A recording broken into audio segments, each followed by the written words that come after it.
This episode of Reasonably Spontaneous Conversation is brought to you by In Search of the New Compassionate Male. For more information, go to newcompassionatemale.com. Hello world, it's me, Dennis. Today I have the pleasure on Reasonably Spontaneous Conversation of talking with Amber Crowley. Hello, Amber. Hello, Dennis. Thanks for having me. See, I got the black with your background, so we work exactly the same way. That wonderful synchronicity. That's right. How long have you been wearing flowers in your hair? Well, I live by the water, so I would have to say, I guess it's been about 10, 20 years. You know, when I play lovely. music, I like to do it. I did outdoor tiki hut shows, and that's Yes. before I went live stream, and that's where this all comes from, is when I was playing at the tiki hut. And I was a real old Florida tiki hut right on the water. And so this is kind of a carryover from that. And that's why I do Tiki Tuesday. How wonderful. Your journey into music became how? Well, I as a child, I was always singing and performing in classroom shows and school shows, etc. And learned how to play the guitar in 8th grade. Yeah. And lucky enough to have parents that gave me music lessons. And then I joined a folk group. We all volunteered and went around and sang for hospitals and churches. We were Sunshine Incorporated, so we had a group. I played guitar and sang with our little folk group, and that's where it all started. Well, you know, one of the things is your indomitable positivity. There is so much about what, as we look out in the world, we're coming out of COVID, and I know you're a physician, you know, as an ER physician, as we're coming out, you have seen a lot of people in a lot of distress and challenging situations. You inside embody the opportunity to be able to see what's in the light. What is positive? Where did that come from? Well, that's a great question. I mean, because people ask me that because I'm surrounded by pain and trauma and sometimes even death at what I do in the ER. And I think that it's the feeling of hope that is within me that has been there since a childhood, and I just have a spirit of hope and light, really, that I feel very light in myself, and so I feel like that is something that I can extend to other people in a lot of ways. I am just grateful, very grateful to be alive. Yep. Part of it is because I've seen so much pain. I've seen the worst heartache you can imagine, and so in response to that, I am so grateful every day I get up just that I'm alive and I'm healthy, and I don't so I'm very, very grateful, and I try to hold on to that gratitude. It's hard at times, Isn't it though? I mean, that's the whole thing, because Amber, I was thinking about that, okay, someone says, do you feel grateful? Or I say, feel grateful. Okay, let's use that word. Where do I feel gratitude? How does that? And so I've been trying to see within my body. I know where I feel fear, like where I feel economic insecurity right here at my solar plexus, right here at the diaphragm level. I can actually feel it when I feel it. So I know what that feeling is. But the feeling of gratitude, where we get a chance to, what does it feel like to be grateful?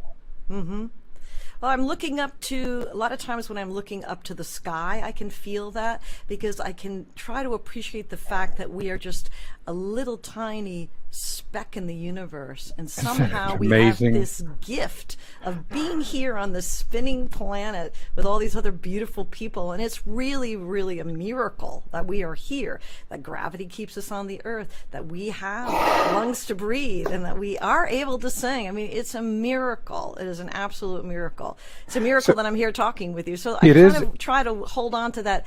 It's kind of in my breath. I would have to say it's in my breath, and I practice yoga, and that really helps me to stay centered. That is something I can see that from. Yeah. Well, all right. So as you're in school, you have to decide that you have a scientific or an arts curriculum. You obviously chose science as your work, and in the organic chemistry. What was your impelling there? What was your interest in that? Amber? Well, that's a great question. I love the human body. It is a miracle how the human body works.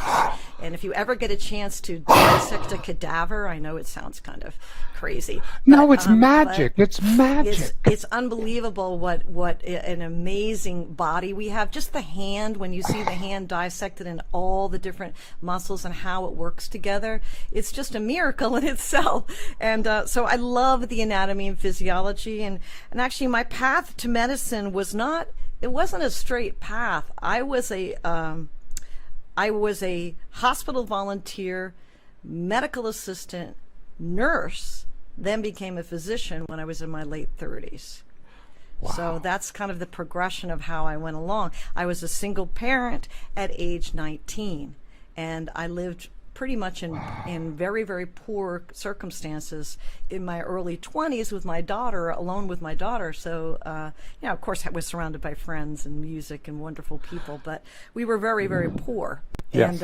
And so it wasn't until, it wasn't really until I got into my late 30s that I was able to really fully explore medicine and anatomy, and I just loved it. So from going to school later in life, I think is more of you appreciate it so much because it's a gift to be able to study science. So I love it. Tell me about Amber, single parent, 20 years old, baby daughter, looking out at the world, and that. Give me some perspective on her. Okay, well, I was a 19-year-old sophomore in college when I became pregnant with my daughter, and it wasn't fully planned. But I did decide that I wanted to make a commitment to her and share my life with her. Her name is Taya, and I wanted to. She's now 42, but, How and cool. I have 2 grandkids. But I wanted so it interrupted my schooling, to raise her, and so during that time, I remember standing in a welfare line. At that time, it was called welfare. Now I think it's public assistance and food stamps. I remember standing in that line and saying to myself, I know for my daughter, I want to do better with my life. I want to, make a stable life for her.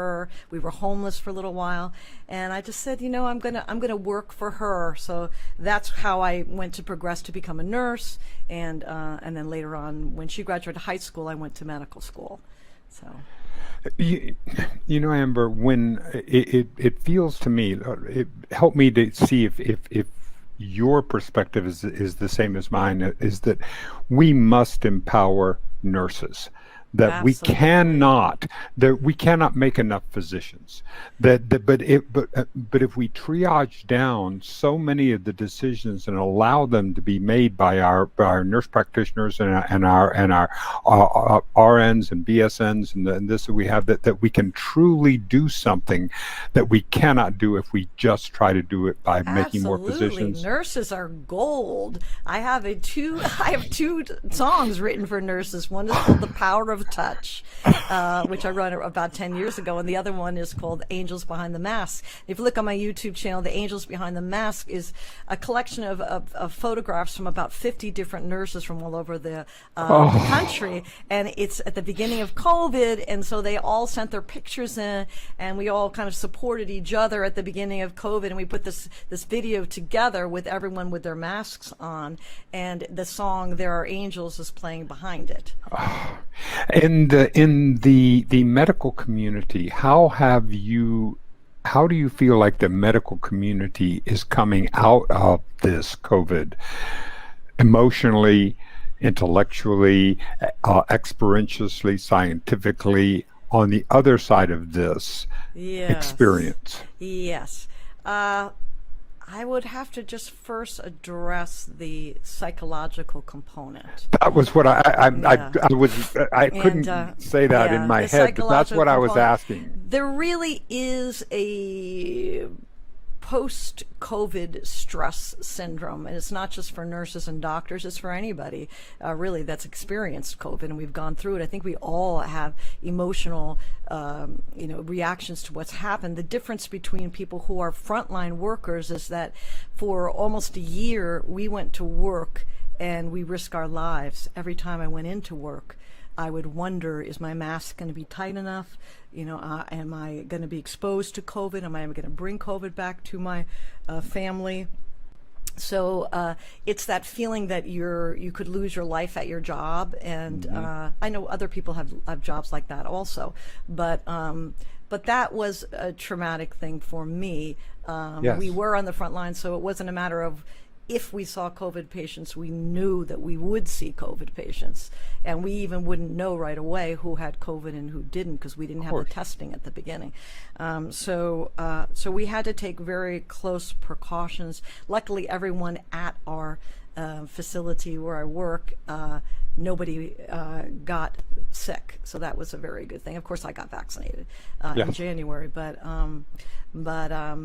so I think that there is a healing process going on now, and I would emphasize that music has helped me so much get through COVID, and I've had so many people tell me that my music has helped them, which is amazing, because it's really helped me in a lot of ways. Well, I'm going to ask you about that, because I'm going to talk about from the vibrational level, all right? Because let's just say, if we go to in quantum physics, right, we talk about how, like in string theory, that perhaps everything arose from the vibrations, because matter and energy are interchangeable. And so when we talk about that, and we talk about the vibrations and the vibrations that we have, you've even written about that. You even have a song that has the vibe. So how about if we play the song, cueing Renee, we're going to play the song. Good vibes. And then we're going to talk about the vibrational aspects of how we can lift the planet. Thank you so much.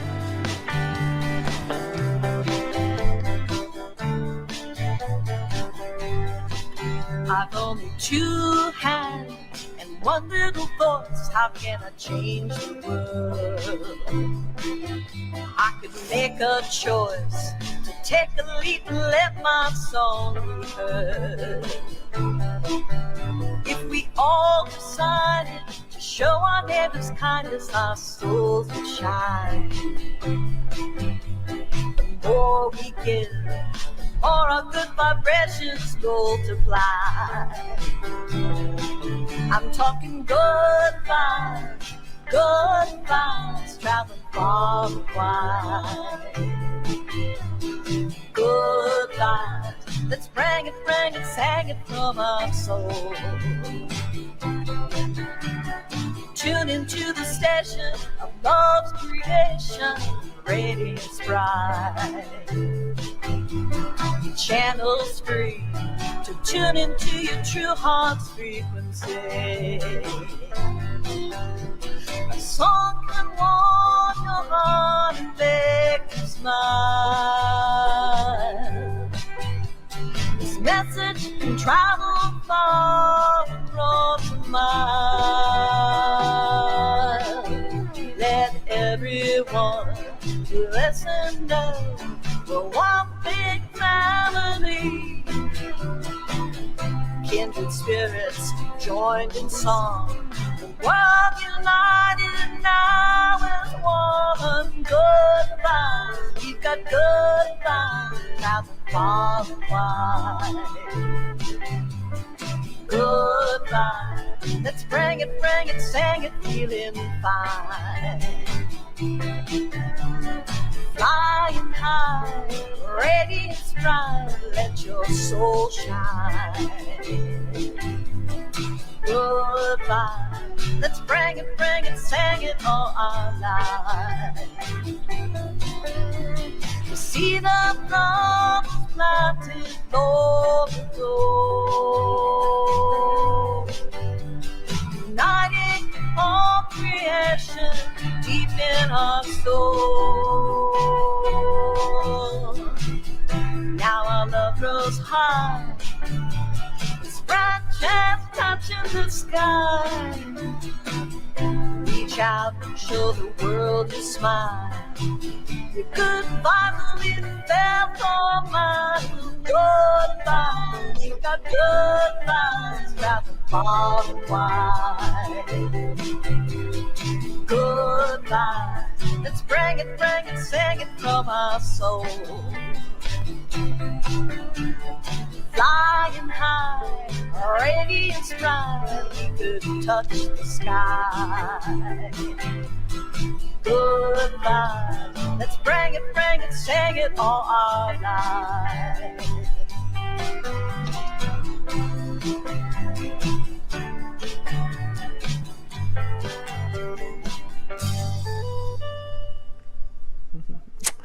Oh, Amber. You know, we have a show on our network called One Hit Wonderful, and this is where Jonathan Phipps takes us an artist and through their particular song and lets them talk about it line by line, the growth, the work, the rest. So I'm going to encourage him to reach out to you. I would love to do that. I would Jonathan love to be able to awesome. break this down piece by piece. All right. Now, when you talk about the vibrational aspect of it as a physician, and in a physician, we're taught either as an allopath or allopath or a what's the other path? Osteopathic. Osteopath or allopath. Taught that you're dealing with something from the outside, but there's a vibrational element to healing, right? I mean, the mind-body connection Absolutely. that you have. Can you talk about that? Absolutely. Well, I don't want to get too, deep into the science here, but there's a lot. Well, I just want to say that everything is in a waveform. Okay, when you think about it, what we perceive with our senses is in a waveform, whether it's a sight or it's sound. And if you listen to my song "Sounds of Color," that's kind of what one of the themes in that. So there are vibrational levels that we can perceive, but there is absolutely very, very much beyond our perception that we cannot perceive.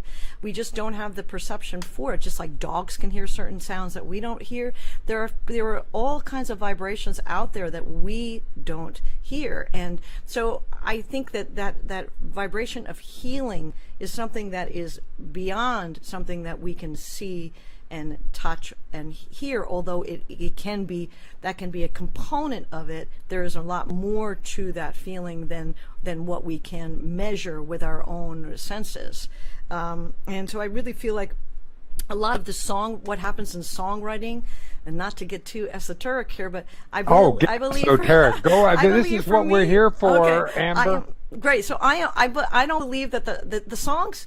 I should say I don't. I do believe that the songs come through me, and I am the conduit of the songs, but the songs do not belong to me. I try to stay open to the vibrational level that the songs are coming through to me in whatever voice that is. And the good vibes, when it came through, it was a feeling of healing and wanting to heal and having the planet heal. So I believe that those vibrations and those songs are out there, and that we as artists can, and whether it's painting or writing a song, that we can be the conduit for that song to come through us if we are open and not distracted, and open to the song or the feeling coming through. I hope that makes sense. You return totally? How do you return to your center when you get knocked off of it? All right, because you talked a little bit about yoga, and you talked a little bit about, so what is your return? Because I am one of those fortunate people is that I'm wired optimistic. It's like I have a set point that is optimistic. Not everyone has that. I can feel that about you. Not everyone has that. So I have to accept that. I have to accept that I do have that. But I also, even optimists get the blues. And so we can certainly get back to that center point. So what are the ways that you come back to be able to get back to that? Well, that's a very important question, because when I worked in emergency medicine, all during my medicine training as a resident, where I worked 110 hours a week and all of this, and saw death for the first time, went through a lot of heavy times there, as we all do in life. And I think that what I did is I tried to develop a way that through my support network that really helps. And I have an extremely supportive husband who I've been married to for 30 years. So when I, for instance, would lose a patient at work, I would give him a call, because there's a lot of burnout that can happen if you don't get those feelings out. I would give him a call and I would let him know, and he always found, although he's not a medical background, he always found the right thing to say, like, you did your best, take care, and do something, also encouraging me to do something physical. I work out about an hour every day. And that's for health reasons for me, and the working out and the yoga keeps me centered, but also, not being intentional and not letting myself be pulled away in different directions that are going to be toxic for me. Right. So kind of eliminating the toxic part of it and putting your energy into what is saying no to things, even if people, you're just saying no.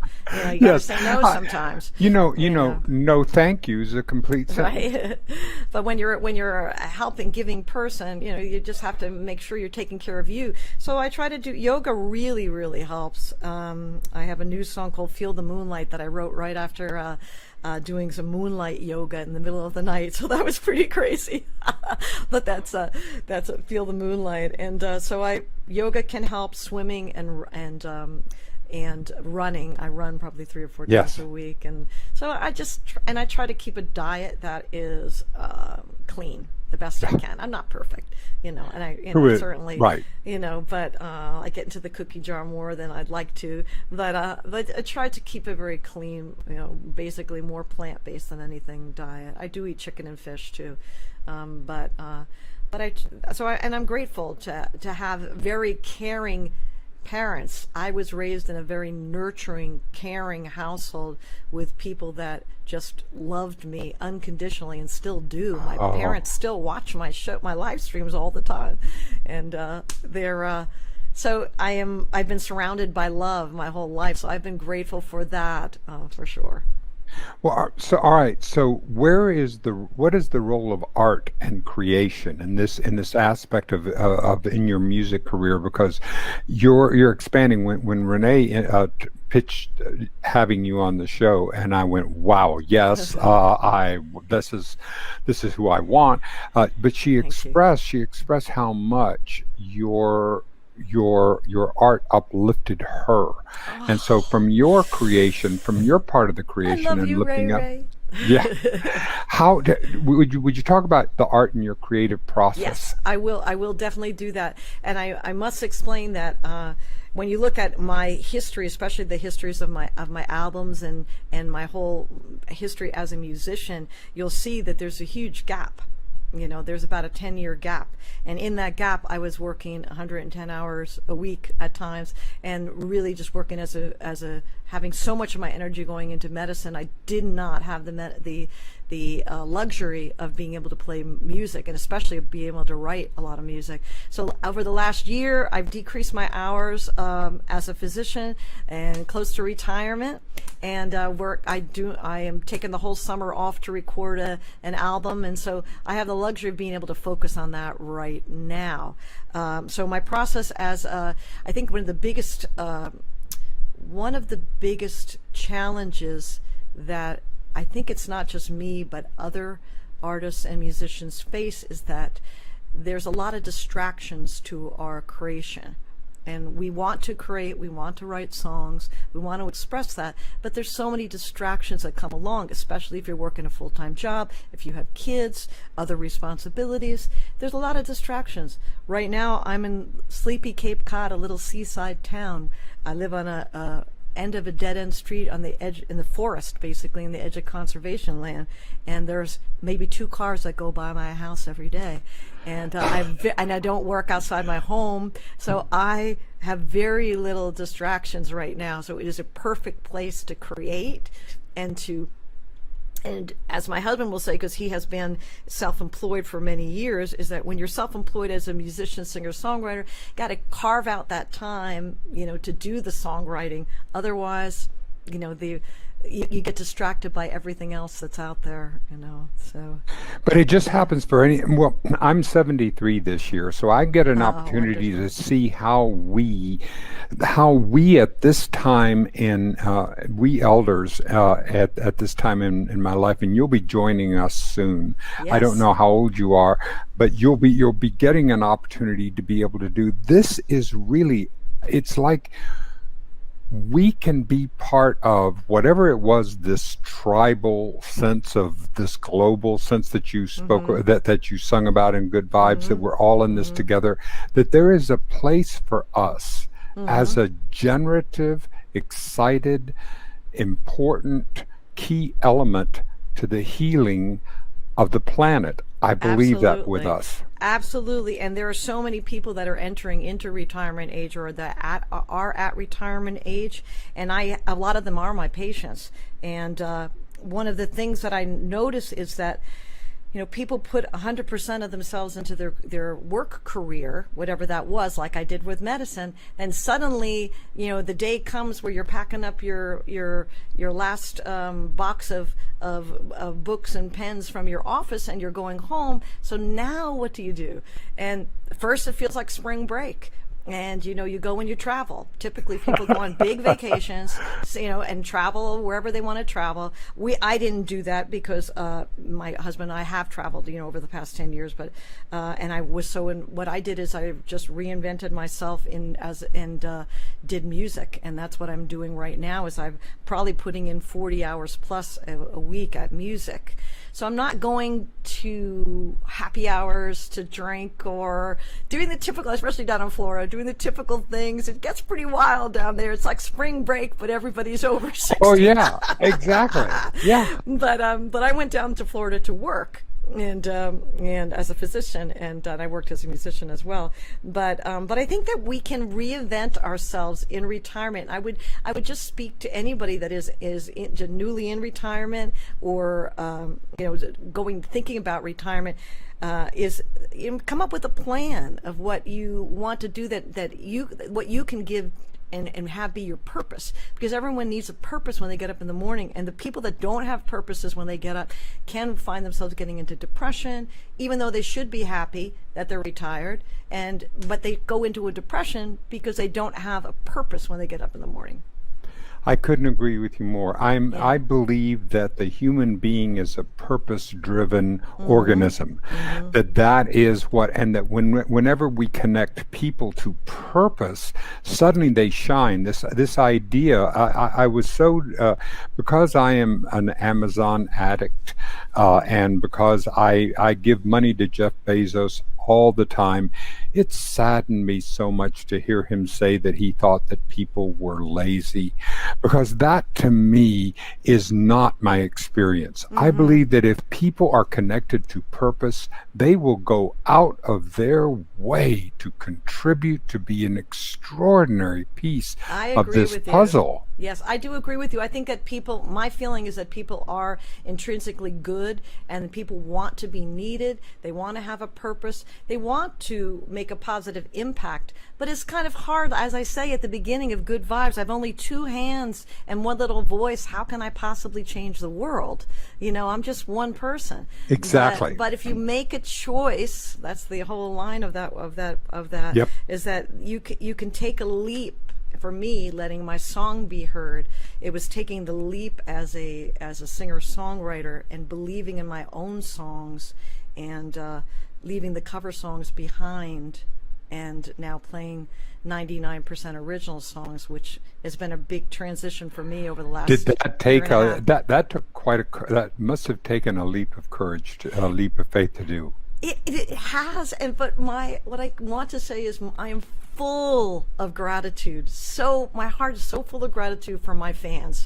And if they're listening right now, I just want to reach out and give you all a big hug, because they have made me a better musician. and it is their belief in me, and that helps me to believe in myself. When I play a song on the live stream and people make comments and whatever the song is, and it reaches people, that gives me the incentive to keep writing and keep performing and expand to other instruments. And so it's been a live streaming has been a wonderful experience. Even though the clubs are opening, I am sticking with it. I love live streaming. It allows us, it's a way for us to be able to reach people not only there, but also archivally. Absolutely. And people all over the world. I have fans in places that I had to look up where they were. Did not know. We're in Qatar and Tasmania and Sri Lanka. These are not places I've ever been. And right now I have such an wonderful international audience. There are people that listen to me that don't speak English, and everything that they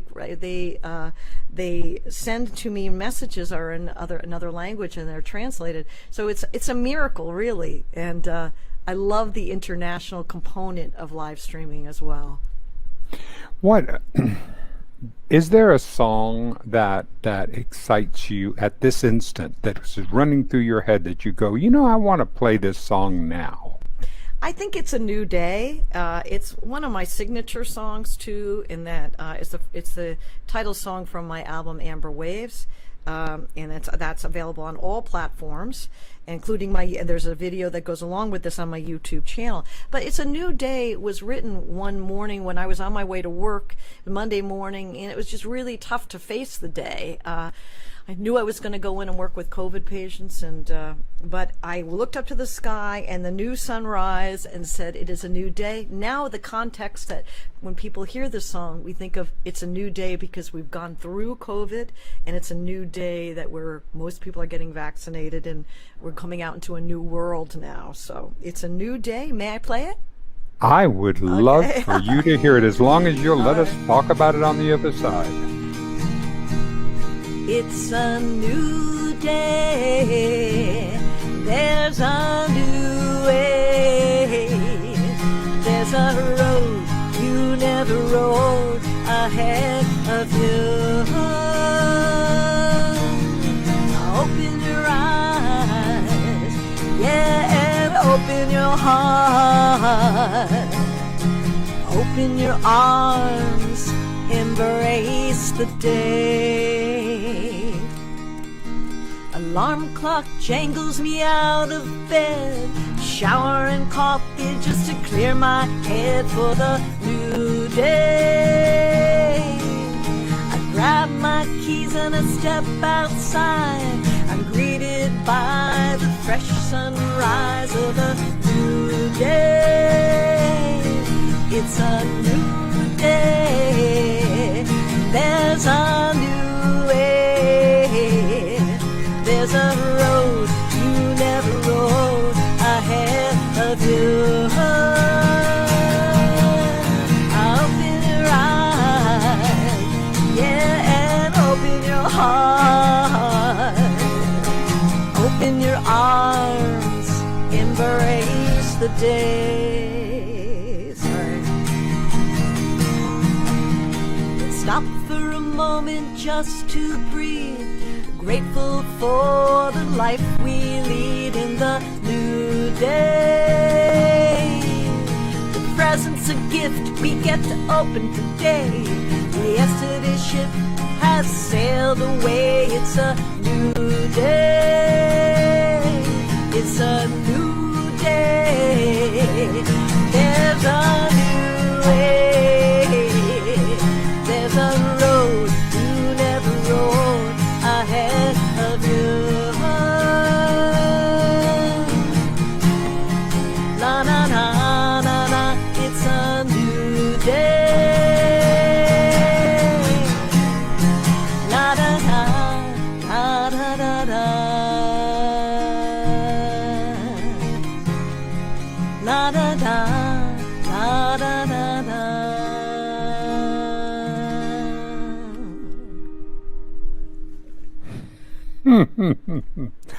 That was lovely. Thank you. I knocked my microphone in the middle of the song. Sorry, I shouldn't Good for move you. around so much. But That's the now wait a problem. minute. All right, but here's the thing. Is there any day that we ever get into that we don't knock our microphone around a little? I know, it's true. I mean, it's just all part of the process. But we do that. We get back up again. The thing that I most admire about life is the resilience. When I see a resilience, the resilience that we have when we have our challenges, when we get back up off the ground, when we see this, because there is something that, and if I can reach out my hand to help someone else up off the ground and help them to be able to do, I look at my life as a person who has gone through an enormous amount of privilege over my life, not just the tint of my skin, but also being a tall male from an upper middle class background. So I got a chance to experience a lot, and I want the rest of the world to experience what I got. I want them to be able to have the blessings and the incredible joy and the enriched life that I was be able to have. If we can do that, if we can share that experience, let's do it. Absolutely, I agree. And a big shout out to you and Ray, Socially Distant Fest, the people at Twitch, the people at YouTube, Facebook. Is that the people, when we were facing the adversity of not having our live gigs, as whether a musician or whatever your live gig was,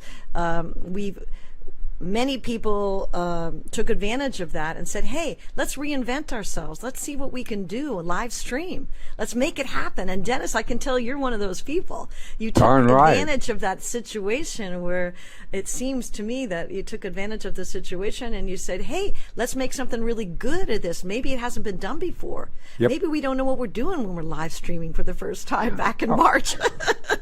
Not Maybe at all. fall on our face a couple times and not realize it. But hey, it's just so fun to figure it out and to keep learning. That's what I love about what happened. This has been for all the pain and challenges. There has been a cosmic reset that has forced us to look at the world differently and look in so many different ways. So if we continue to take the advantage, I do not believe we're returning to any new normal, because coming on the outside of this, there's our own gig work economy, the ways that we can reach out to the rest of the world, the ways that we can empower one another and see that we're all connected. And in your writing and in your music and everything that you do, you uplift us. Thank you, Dennis. You bring that means us so much to me. Thank you. It is astonishing. Is there anything in these last couple of minutes? Is there anything that we haven't talked about that is important and on your head and in your head and on your heart today? Well, on my heart is the gratitude that I have for everyone who's listening right now, and it is my gift that I have listeners and that I have people like you, Dennis, and Ray to facilitate and to help me reach my potential as a creative artist. And during COVID, I've found my voice in a lot of ways. That's when I've really developed more than any other time in my life as a songwriter and a performer. And so even though COVID was so difficult as a physician, as a musician, it actually was a really good thing for me to stop the live gigs and stop the Jimmy Buffett cover songs, and nothing wrong with Jimmy Buffett, but and then there is everything right with Amber. There's everything right with Amber Crowley. Amber, you are incandescent. Thank you. This episode of Reasonably Spontaneous Conversation was brought to you by In Search of the New Compassionate Male. For more information, go to newcompassionatemale.com.